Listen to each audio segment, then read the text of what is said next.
Hello,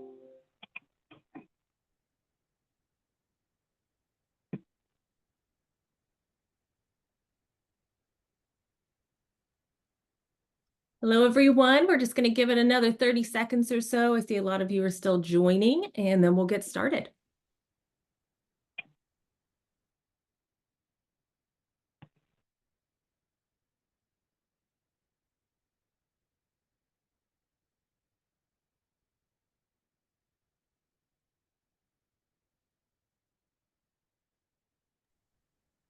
Okay, hello everyone. Good morning, afternoon, evening to some, wherever you might be in the world. Welcome to Hirsch's webinar for Velocity Vision AI powered by Irisity. We're super excited to have you on today. We'll have Kevin Hool, our Senior Regional Sales Manager here at Hirsch. We'll give a quick overview of Hirsch and then dive into our Vision AI solutions, followed by a live Velocity Vision demo.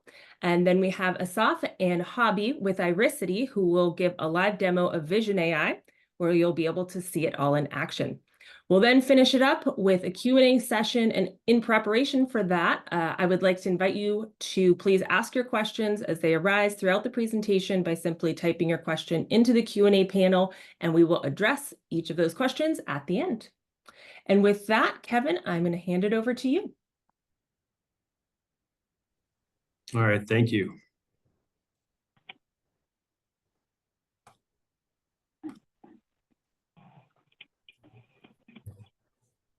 All right, let me know when you can see the screen. Oh no, I'm sharing. We're good. Sorry. The presentation's already up. I've got it. All right, so quick intro into Hirsch. Obviously, we're a long-time physical security company. We've gone back to the Hirsch bread and butter name, and with that, it's brought a lot of additional feature sets, including VMS, and that's what we're here to talk about today, the Velocity Vision solution that ties into the access control and includes the identity side of things, your smart card readers, credentials, could be government credentials as well, and with obviously a heavy focus on the commercial side now with this integrated solution. All right, so strategic outlook for Vision AI is, customer demand shifts from presence and deterrent to preemptive and real-time action. I won't go into detail on all of the slides, but I just want to touch on them and arm you with the information of what video and analytics can do for you after a solution like this is put into place. So in the industry, transforms manpower driven to data driven security, and that's a big move for us and a part of what Irisity is doing with us in the Vision AI platform. The diverse feature set, also uses the future of in-camera analytics at the edge, and we'll show a little bit of that today as well.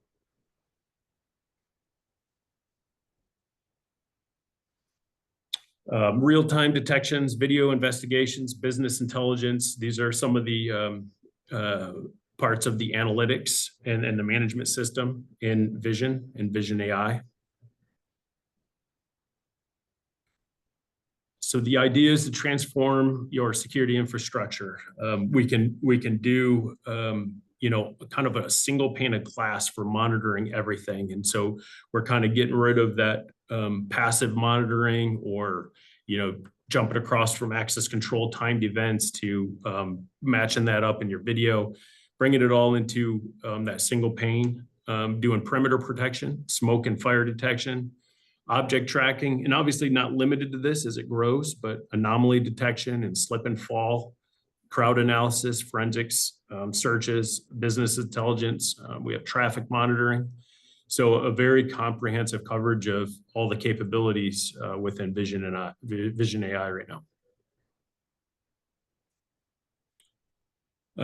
The basics. So Vision AI Basic, it's an industry leading perimeter. It's a security analytics. It can be connected or in a disconnected mode, kind of set to chase down things that you're looking for that's already stored in your video. Then we have Vision AI Standard, centralized alarm handling, business intelligence, health monitoring. And then we have the third level is Vision AI Enterprise, multi-site federated capability, investigating across multiple sites and advanced behavior analytics. Why choose Velocity Vision and Vision AI? It's committed to, our commitment to safer, smarter, and a more secure world, backed by the trusted expertise of Hirsch, right? So Hirsch has been around for 40 years. We want to share that experience. We have a lot of our intelligence and engineering dating back for more than 20 some years in the software and security industry. So with AI powered intelligence, it gives us unparalleled accuracy, the versatile deployment, holistic awareness, and data-driven decision-making.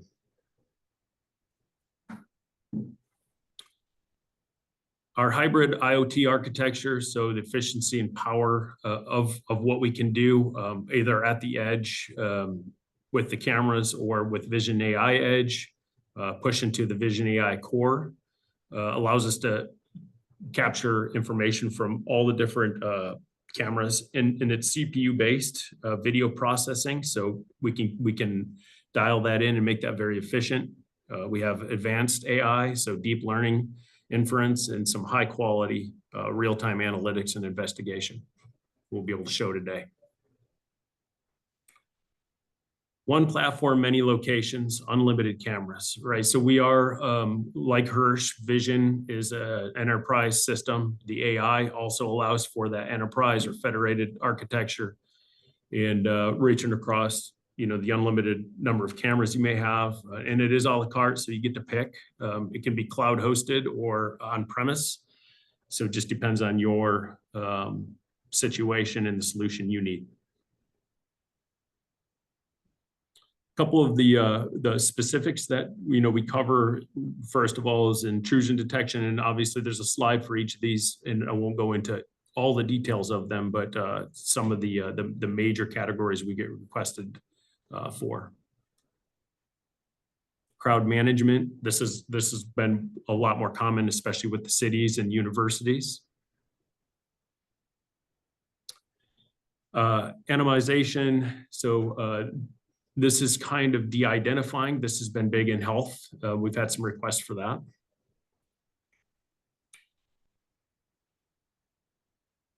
Fall detection, watching the floor, keeping track of people or factory floors, and catching accidents quickly, getting those alerts for that. Anomaly detection. This is just unusual behavior or situations. We have flame detection.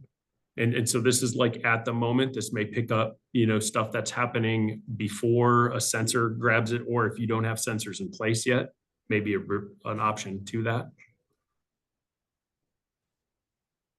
Some of the use case examples, obviously healthcare facilities, this is big right now. We have a large push in the government, VA and health services, as well as commercial, looking for analytics, being able to blur out things that you don't want the information when you don't want the information shared. So HIPAA compliance, educational institutions, retail stores, manufacturing units. Some additional ones like public transport, financial institutions, smart cities. We have some really good case studies of that actually on the website. You can look those up. And then event venues as well. All right, so with that, we'll go into the Velocity Vision demo.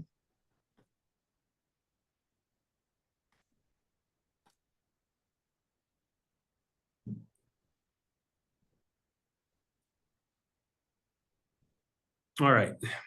You can see the Velocity Vision layout. So with Vision, I'll make this real brief. Vision is, the platform we've had for a few years now. And if you're not familiar with it, I'm going to run through just some of the basics, what it can do, the way it's integrated with your access control, or can be. and then we'll jump right into Vision AI. So first of all, in this demo, we have our corporate offices, manufacturing facilities all laid out. You can look at different layouts based on roles or permissions. So you'll see we have some here. I'm looking at a master. You can also pull over and see, some of the details or different parts and pieces that you want to drag out onto this screen and add. What you'll also notice is access control events and different features can be pulled out onto the screens, or a monitoring menu that shows your access denied or your access grants. You can scroll through those. If you click on them, it'll go to a playback version of what happened at that time. Momentary locks, you can set up additional commands like threat levels or lockdowns. Within each of the images too, if there's edge analytics running with your cameras, obviously you'll see a yellow box marking motion. You can see blanked out spaces if we're protecting against that. Not being able to see what's going on in this area. This could be medical or pharmacy type situation. We have license plates recognition. You can capture these plates, add them to a match list. You can do trigger action based on plates that match, maybe opening gates and tying that back to your Hirsch access control. Exports and search are very straightforward. Once you do a search and find, motion, or you start picking your cameras that you want to monitor through, those searches can be pushed to an export and then obviously pushed out. So I'll kind of cruise through those slides. Those are pretty standard. And we'll take a look at the access control tab. This is one of the larger features that's being requested right now, is what we can see in events, doors, and card holders. You can do events just in general. We can take a look at all events and hand select what we want to find. If we want to just look at access denied or maybe a door forced open, we can filter off of all of these and grab one specific type of event. And then with that, when you click on it, anything associated with that access denied, if there's a door associated, it'll pull up all the multiple cameras that you may have associated. And you can have more than two, but it's going to pull it up off to the side and show that. All right, and then from doors perspective, you could also do a report based on doors and look at the status of the doors, the types, and look at all states. You can also see what's coming in as far as card holders. So as it pulls that database from your access control, you'll see different names up here. We can take a look at Keith Presley and view his events for the day. I'll use Keith as an example. And if we don't see him in the last 7 days, we can do an all and pull that information. Any of these features within here, as you pull different events or information, you can click an access report and it'll pull up all of these and have video thumbnails next to it. So it makes it that much more powerful to be able to have that report directly out from that door. Now, if we look at Alarm Manager, this will be the lead into the analytics side. Is in the Alarm Manager, we can have any of those alarms coming in, whether it's access control based or analytic based.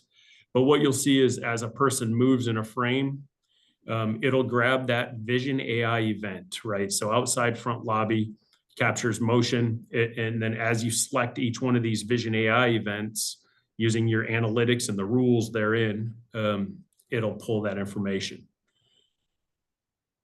And I'll show you just briefly in the tabs with Vision AI. If we look at the front, outside the front lobby, you'll see a couple of events that have happened in the monitoring. If we click on Administrator and just take a quick look at rules, here's some of the rules that you can create just outside that door. And this can be extensive. We have a fairly simple demo here, but it can be very extensive in what it covers. And so with that, I'm going to hand it over to our Irisity partners. Vision AI is powered by Irisity, and these guys will go into a little bit more depth on the capability of Vision AI. Thanks, Kevin. Hey guys, this is Hobby Wright. I'm the director of sales for North America for Irisity, and I also manage the relationship with Hirsch, who we go way back with, and the video product manager for Hirsch worked with Asaf and me in a past life. We have been working together for 2 decades, actually, and have done a lot of very complex video analytics projects. And the uh, the richness of the integration that we now have with Velocity Vision is very valuable in the market, especially factoring the access control integration and the holistic approach that we're able to give.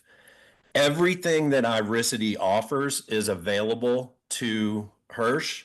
That in the OEM version of the product, if there are questions and people want to get into it, we'll kind of delineate, what's in the current version, and then there's a new release in November. But I expect us to, obviously not have any opportunities in the next 20, 30 days. But if there are, let us know. We'd be happy to help you out. Asaf is going to give a live demo. We're going to take you deeper and show you all of the rule creation, the options in terms of the objects and subjects that we can track and identify. We're going to talk a little bit about what makes us special and why Hirsch chose us. One of the reasons is that we have cultivated our own data set, which is better than the common open source data sets that pretty much all of our competitors use. And this has been tested objectively several times by various federal agencies and major transit authorities, where we simply have produced less false positives and we have less chance of missed detections on the basic use cases involving people and vehicles. Beyond that, we can open it up and give you the entire spectrum of objects and subjects that you might want to alert on or search. We'll talk a little bit more about that. Asaf, can you go ahead and share your screen?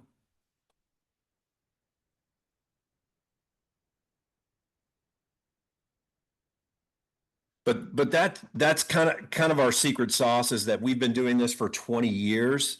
Irisity is a publicly traded company in Sweden that has acquired 3 video analytics companies. Asaf and I came through the Agent VI acquisition. Agent VI was an Israeli video analytics company that's been doing this for over 20 years. We've also acquired a company called Visionist and a company called Ultinus.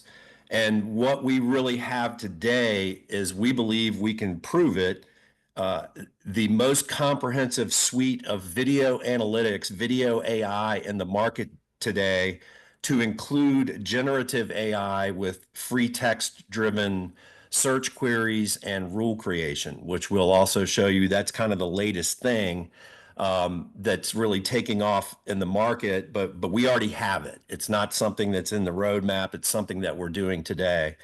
Also, we have done multiple successful projects with Hirsch. I can't mention any names, but we did a very large American university hospital system that has a massive campus in the Middle East. And that is very advanced analytics features, including facial recognition, which we integrate through third party, but we use the native facial capture in our system. We've also recently been awarded a very large scale project with a major US airport. And we have several other projects ongoing in government, military, industry, banking, retail. We have a lot of action with Hirsch, and this is a partnership that we're very excited about. We'll take questions at the end. Please do ask your questions as you go through the question chat function, and we'll address all of the business and technical questions at the end. And with that, I'm going to give you Asaf, who is our Director of Operations, who has been doing this for 30 years. He and I have been working together for about half that time, and he is, in my experience, the certainly the most experienced video analytics engineer I've ever worked with. And so I like having him on all of my accounts and projects. So with that, I give you Asaf. Thank you so much. Hey, hi everyone. I'm sharing my screen, but I don't see it. Do you guys see it? Yes, looks good. Yeah, we see it. Okay. Yeah, so just to start to put the frame, I mean, just for simplicity, we're using our own demo here, but both the colors OEM version, all of that is Velocity Vision and Vision AI, and it appears as part of the same interface that Kevin showed before. So just a sort of like a side note. So everything that I'm showing and talking about is available as part of your ecosystem. Now, Yeah, I mean, just one note. We went through the revision to Hirsch. Obviously, there's been a name change, and Hirsch went back to Hirsch, but everything will be Hirsch branded by November 14th that you're seeing today.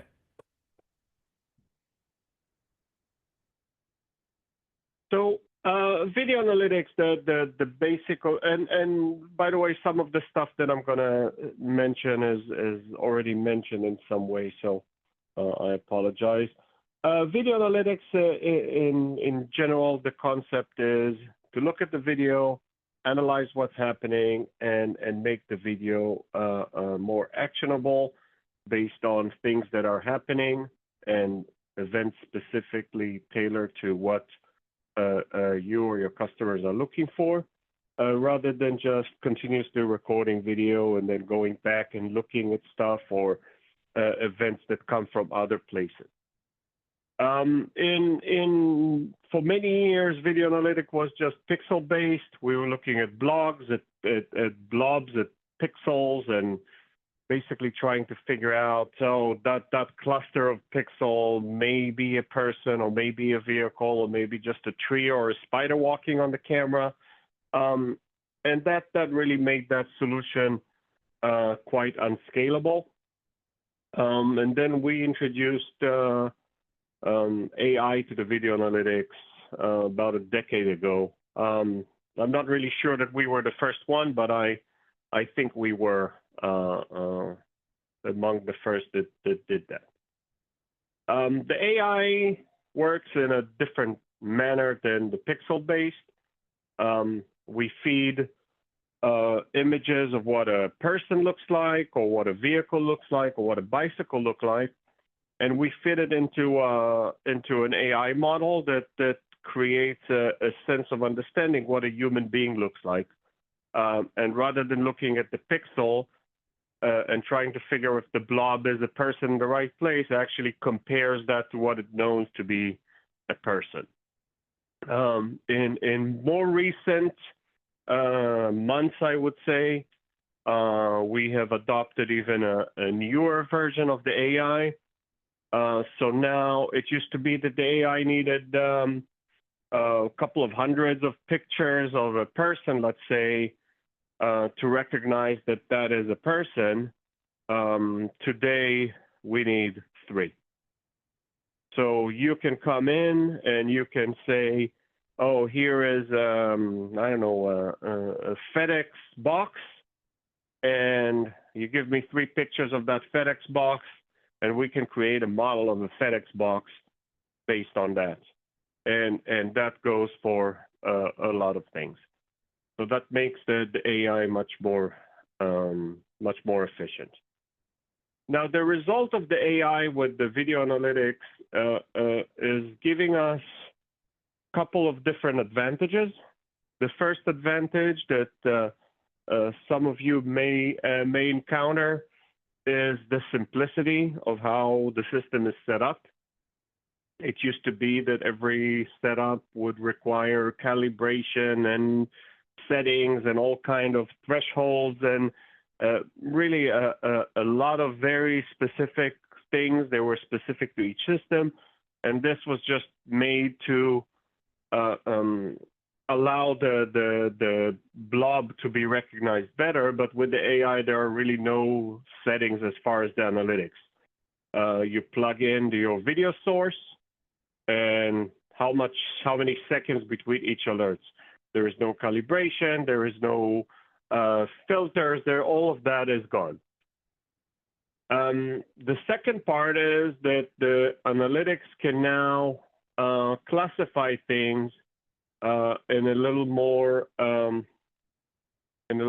specific way. So where it used to be just a person in a vehicle, now it goes to be a bag or smoke and fire. Vehicles can be classified to types of vehicles, bicycle, motorcycle. All these things can be classified more specifically. And the last one, which is really the most important for most application, is there is no false positives. I mean, I'm generally not allowed to say that, but there are no false positives. We don't get any more of that tree moving in the wind. We don't get any more of those shadows of clouds passing by, or water drops, or even a spider walking on the camera. All these things are gone. Now, once we do the AI, and we do the AI very well, the best in the industry, we decided to take a different approach than the majority of our competitors. And we decided to take all of the video and process it with all of our best AI capabilities right in real time with the video enters. So every camera, every video feed, everything that you see, the system will index and analyze and create a metadata pipeline of everything that it can see in real time.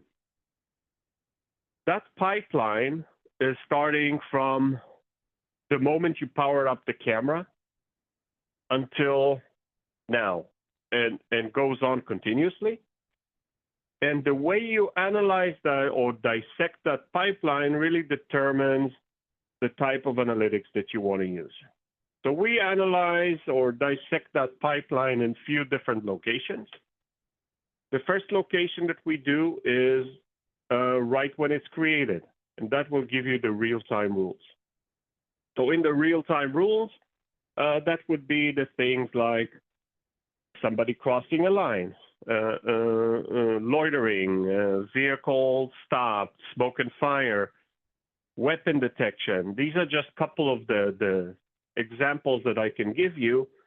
But now we are allowing you to actually create a very specific target that you want to detect in real time. So I can say, for instance, I want to detect a person wearing a blue shirt without a weapon, but with a hard hat, as an example. And that list of items and options and things that we can add to our detection targets is growing almost on a weekly basis, because now somebody comes in, oh, I want to detect a police officer, so we create a model for a police officer and we add it here, and now everybody can enjoy it. And you can also not include any of that. So you can just all people, all vehicles, all tool vehicles. And then you can apply the different rules. So just some of the basic rules. So crossing a line, simple. We're all familiar with that. Putting a line, somebody's crossing that line. Moving in an area. Again, you draw an area, and in that area, you determine what you wanted to move here.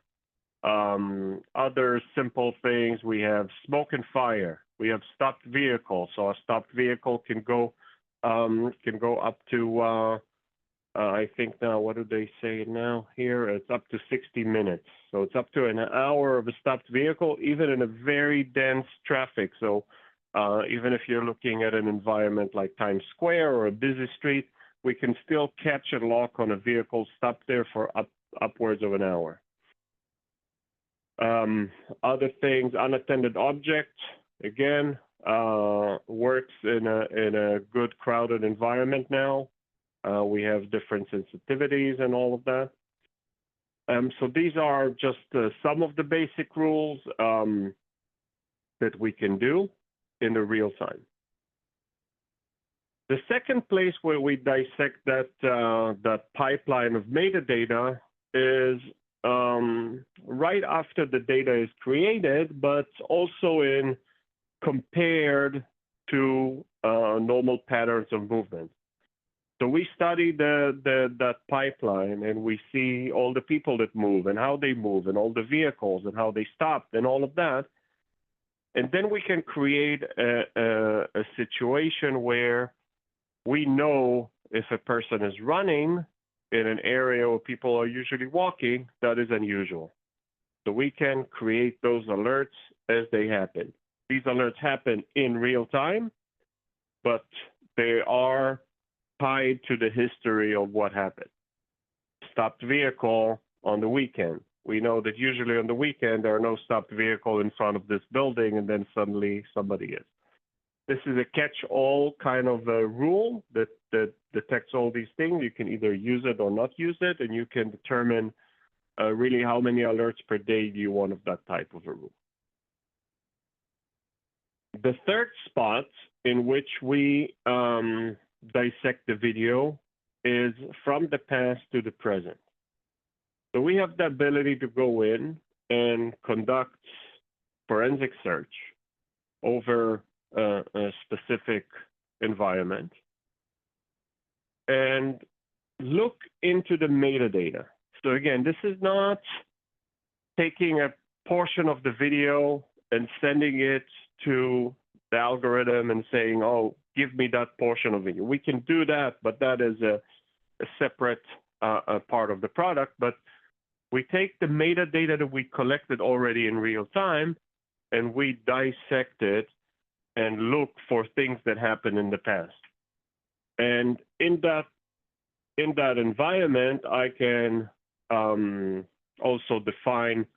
So now we can define those things in real time, but I can also go in and define, okay, I want to see that person with the blue shirt. It's just one that I happen to know that we have.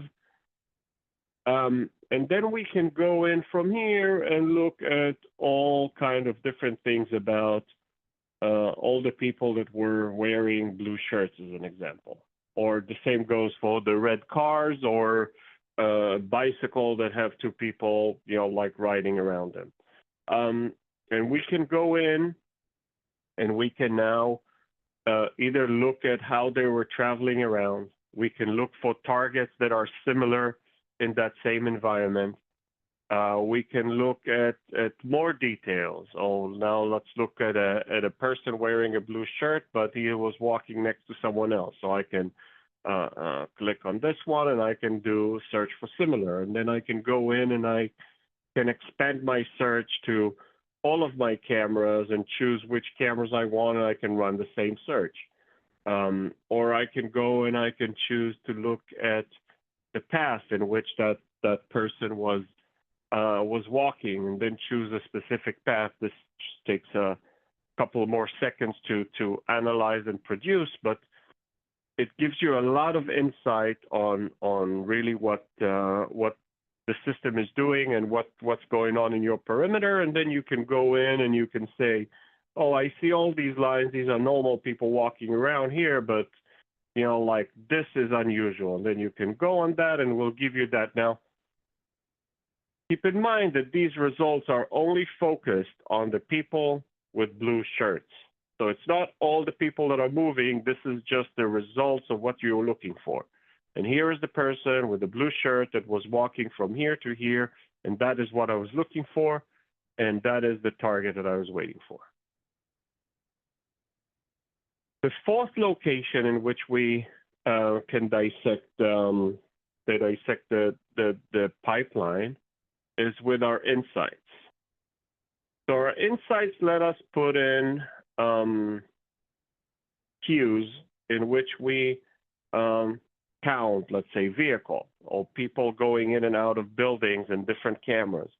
And then we can aggregate all that data into business intelligence data. So we can quantify people, vehicle, average speed, type of vehicle. So if we put that line, we can say, like how many of them were buses, how many of them were bicycles. And then we can tie that whole thing with the rest of the solution to provide a real good insight to what's going on. And again, this whole thing is fully integrated into the Hirsch ecosystem and system. Now, some additional features that like are part of the real time, I just didn't necessarily show them. So one of them we just recently introduced is our ability to do crowd analysis, and the crowd analysis maybe is visible better here. We can do up to 10,000 people in a single scene, and it is pretty accurate, and it can also be from a mobile environment. So, like we did people counting from a drone, we've done, like people counting from a dash cam and, like body cam. So we can do all of that, and we can really provide a good estimate on how many people are in an area. And that goes further than we can create specific rules. Let me know when there are more than 100 people in this line, as an example. Or let me know when, like this, something is going on and, like you have more than 10,000 people in this. So that can also be either a real-time rule or also reported in our insight dashboards.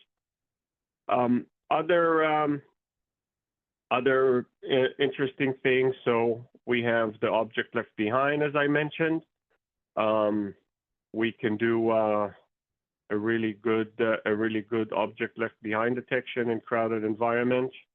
Even though you can see, like the camera is shaking and things of that sort. Another one I think we did here, also being able to look at find specific objects in a very crowded environment, like this one as an example. And if you look at the actual video, you will see that it is a pretty crowded environment here. We have some good rail applications. So one of the things that we do is we can create a condition to detect a person in a certain environment, but only when a train is not present. This is one of the things that really creates a problem. So we want to detect a person on the tracks, but people going on and off the train are basically going through the same trajectory, crossing the same line. So we have created an actual train detector that that can detect when a train is there, and then Hobby can speak more about that later on. Other interesting thing that we have is we have the ability to detect smoke and fire. Just don't remember where it was.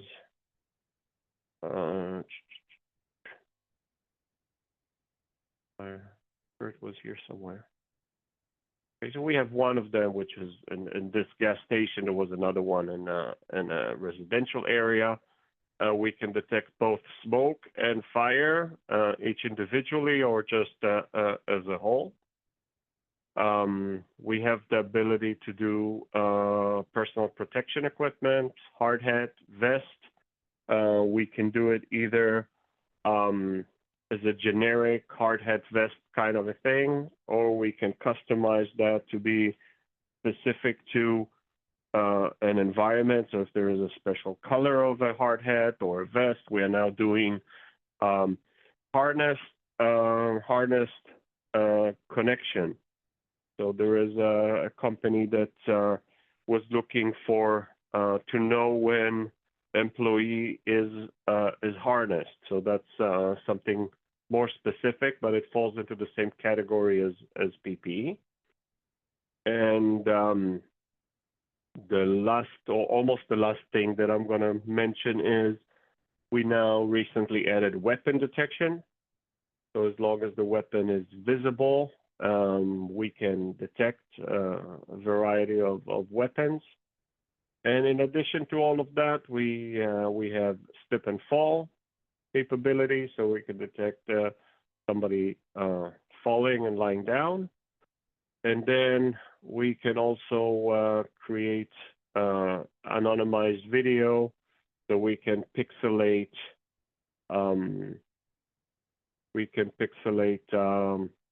objects that are moving based on face or motion or both. We can remove colors, or we can leave the colors, so we can do all that at the input and allow you to use all of these functions while keeping people anonymized. So I'm almost at time. Hobby, is there anything that I missed that you would like me to go to before you take over?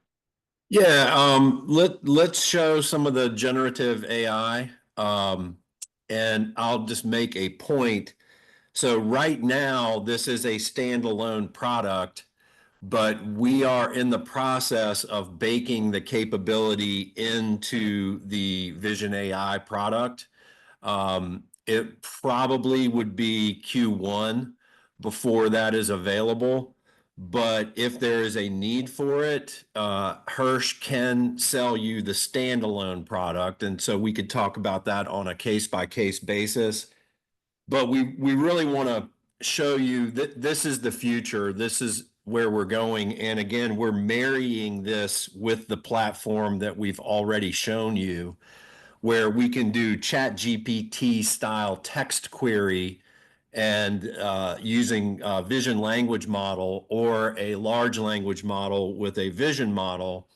And it's just incredible what the AI is capable of now. And I don't know if you got into the personalized AI, Asaf, but like what started us down this road was we had a customer in Argentina that wanted to know anytime there were two people on a motorcycle, because that's often the precursor to a violent crime. And we developed that use case for them, but in the process, using generative AI, there's really no development required. So now we have the ability to do custom analytics for any customer. But I will brag about this a little bit. We've already made, or our client has already made multiple arrests. It's just often one is the driver, one is the shooter for kidnappings and robberies in this South American country. Doing motorcycles is hard enough. Doing two people on a motorcycle, especially the speed, the size, and when you open one of these up and you see the distance that that object really is, because right now it's like zoomed in. I don't know if you want to pick one out real quick, Asaf. There you go. That's what they really look like. And there's some that are more dramatic than that. But yeah, that's a capability that we've developed called personalized AI. Now with generative AI, personalized AI is very open. So if you have a specific requirement that you want to know, anytime the electrician's truck pulls up, we can get that specific. It's really, really cool. And then Asaf pointed out to me that I neglected to brag. Probably the best case study that we have is with the Stockholm Metro in Sweden. They brought us in after testing Axis, who was in their backyard. Actually, Axis brought us in. And this is also something we should probably discuss, is when does it make sense to use the kind of freeware analytics that are available to you today, which I would certainly exhaust that possibility before going to an enterprise class third party, because if you've bought cameras with that capability, why not try to exhaust that capability? There are reasons when the camera-based analytics will not suffice. Those reasons are based on the complexity of the scene, the math, the amount of simultaneously moving objects or subjects in the scene, and then, of course, how high are the stakes? If you can go see your general practitioner, it's different than going to a surgeon. So we're a specialist. This is all we do is video analytics. It's all we've done for 20 years. But there's a cost to pay for that. There's additional licensing, additional server or appliance resources. The camera-based analytics out there in Axis and Hanwha cameras are excellent these days, but there's only so much you can do with the math. Usually there's a threshold of about 20 or 30, maybe 40 simultaneously moving objects that is sort of where you're safe using it under that amount. So if the 31st or 41st person is the one who fell on the tracks, the system would not have seen it. But anyway, back to Stockholm Metro, they wanted to know anytime someone was on the tracks, they had had a problem with suicide attempts or actual suicides occurring, which is a common problem for this type of customer. During the proof of concept, we stopped a suicide in real time. You talk about a slam dunk proof of concept. Subsequently, they put us into production, and this is all public. There's press releases. You can find all of this. The last press release said that we have stopped 17 suicides. And the key there, what Asaf was showing, is that the line that you cross when you jump onto the tracks is the same line that you cross when you board or deboard the train. So having the ability to only alert when a train is not present is just another, clever addition that we've made. So when you create a rule, you can say, I want this to happen or this and this to happen, but not when there is a train present. And that's just, through a drop-down menu. With that, we'll go back over to the generative AI. But yeah, I mean, this is really impressive, and it'll work on even like body-worn cameras, GoPro cameras, drones. It's very broad in terms of the video sources that it can analyze. Now, there are some general rules of thumb for all of this. We are subject to the laws of physics, and we are subject to Murphy's Law. And we know those very well. So we don't want to paint too rosy of a picture. There has to be a sanity check to make sure this will work in your environment and that your environment is ready to support this. There's not an environment we've encountered yet where we can't, but there are sometimes challenges. The other thing is, in terms of visually, the general rule of thumb is that if you can see it at the monitor and understand what you're seeing, so can we.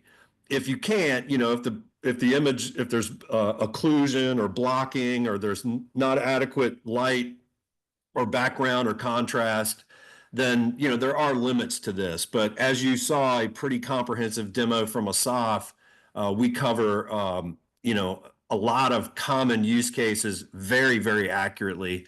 So with that, I'll let Asaf run through some of these generative AI use cases. Yeah. So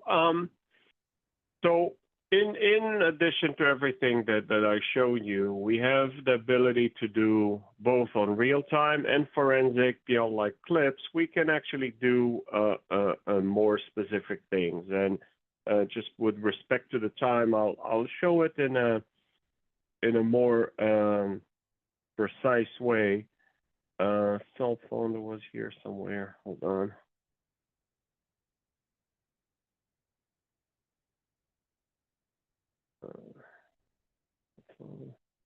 Just that there's everybody's creating something. So we can look for a cell phone. And in that cell phone, we can actually look for an object that looks like a cell phone based on a model that we have on a cell phone. If you look here, you'll see there is somebody's holding a cell phone. But the generative AI can actually go in and we can look for the same thing for a person holding a cell phone. So now we are searching for a person holding a cell phone, where the object we are looking for is actually a person. But now the generative AI can actually simulate or understand what a person that is using a cell phone looks like. And it could be somebody so in this specific environment, we don't see the cell phone.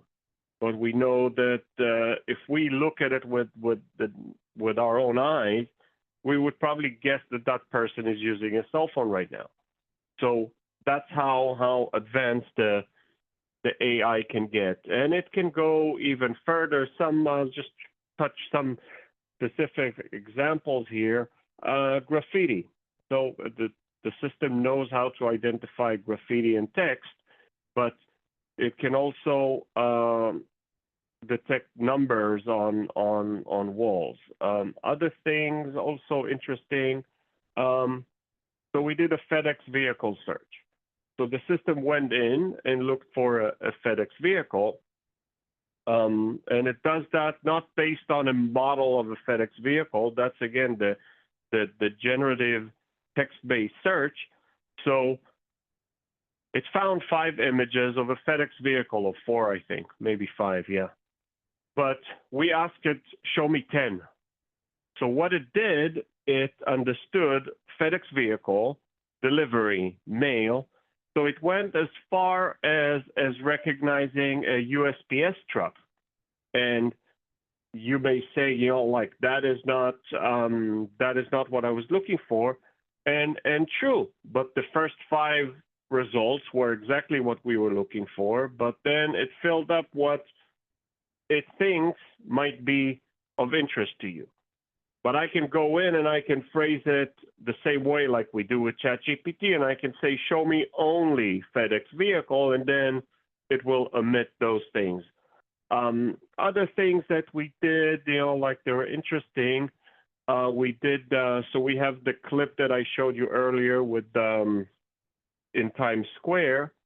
And we saw in that clip, we saw like that costume Elmo. I don't know if you're familiar with that character in Times Square. So somebody said, oh, can you look for Elmo? I said, I don't know. So we type in Elmo and boom, we got, like their search for Elmo. And then, they started, oh, but I see Bumblebee here. Like not that's a much less common common character. But we did the same, and see if it found it there. So here, Bumblebee. Okay, so then it brought up Bumblebee. Did it recognize the colors of a bumblebee as yellow and black, or did it recognize the character? Who knows? We did the same thing for Spider-Man and things of that sort. And last interesting thing about that I did yesterday, actually. Where is it? Oh, yeah. No, I guess not. I did a search for oh, here, right? I did a search for a mouse. And Asaf, I've got one question in the chat. I don't know if there's more questions, but Yeah. let's end on this so we have a few minutes for questions. Sure. Go ahead. Yeah, I mean it's remarkable, and that's just all on the corpus in the large language model that is married with the vision model, and it's astounding how intelligent the system has become. And we acquired who we felt was the leading generative AI company in the video analytics space last year to morph into this product line. And, we're very, very proud of this offering. So Kevin asked, if we hadn't already covered it, can we run these analytics based on time, like 12 a.m. to 6 Yes. a.m.? And yes, Yeah, all these have scheduling and all that. Yeah, but we also included something else. So one of the application is police events, like where they go in and they collect video from various sources. Could be some bodega across the street, body cam, CCTV footage. So you're actually able to put in the time of the first frame of the video, and then you can search, show me that person with the backpack at 2 o'clock, and it will find it and will correlate the video based on the timestamp. Or you can leave it on, and then we will lock in on the embedded timestamp in the video. And of course, with the live video, we go based on the real-time clock of the device that does the processing, or the VMS. We can sync on both. If you'd have asked me a year or two ago, I would have said for forensic analytics, BriefCam is better, and for real-time analytics, we're better. With this acquisition, with the ability to search anything with the generative AI, I really believe that we have a superior solution across the board right now that we can deliver all through Hirsch and in the Vision AI and Velocity Vision integration. So are there any other questions from the audience that we can answer in the last few minutes? And you can put your questions in the question panel, and you can also do the virtual raise your hand, and I'm happy to unmute you if you'd like to ask your question that way. If not, we can get even more creative. I mean, we have fun with this use case. It's pretty remarkable. You can be very, very specific, like what people are wearing, what they're doing, and it can be multi-layered searches as well. Yeah. So the one of the things, like that I want to use, like we have like 3 minutes with no questions. So we can create a query that is based on, I'm just taking one video, just doesn't matter which one. So we can either create a person and then create some personal, like classes to that person. We can do a vehicle, and then we could choose one of those vehicles. Animal, it has subcategories. And then we also have the others. We can look for a spoon, snowboard, sink, whatever you can imagine. But then we also have the background, and in the background, we can really type whatever we want. We can look for a woman with a dress and holding a bag sitting on the front of the door. Now, we can also get the gun detection. How far can it detect?